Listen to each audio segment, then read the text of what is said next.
Désolé, mais tu coûtes trop cher.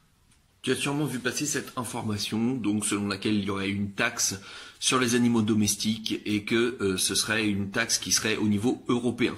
Donc c'est tout à fait une fake news et on va voir un petit peu comment ça s'est propagé et créé. C'est à travers des comptes de type flash info, donc des comptes TikTok qui sont spécialisés dans les flash info, mais derrière lequel on n'a aucun visage, on n'a aucune référence et très souvent, si vous regardez ces comptes-là, à travers cette information, il n'y avait aucune référence d'un article de loi, aucune date précise et c'est uniquement des on dirait que, il y aurait éventuellement, etc.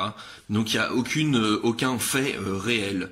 Le problème c'est que ces informations ont été évidemment relayées par certaines personnalités politiques dont le jeu est de déstabiliser un petit peu le gouvernement. Donc il faut évidemment faire attention.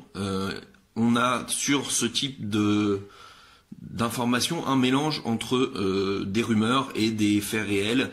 Donc ici dans le TikTok en question, il nous fait référence à une taxe du 19e siècle, donc effectivement en 1855.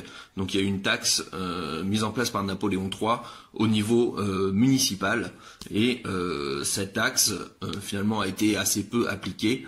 On a au niveau européen des exemples de taxes, donc à Gérone en Espagne par exemple, donc une taxe sur les animaux domestiques, également en Suisse, mais il n'est aucunement question de le faire au niveau européen. Alors d'où vient cette fake news?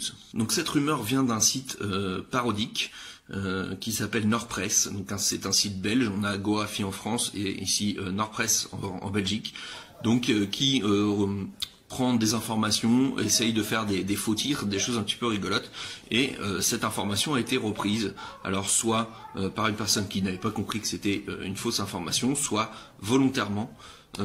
Alors ça se diffuse très largement, tout simplement parce que les personnes ne vérifient pas, parce que ici, dans ce cas-là, ça touche l'affectif, avec des personnes qui vont le relayer, parce que voilà, leur chat c'est leur vie, leurs animaux c'est leur vie, et donc tout de suite ils ne vérifient pas l'information et ils vont se contenter donc juste de liker ou de partager, et cette information va se diffuser très rapidement.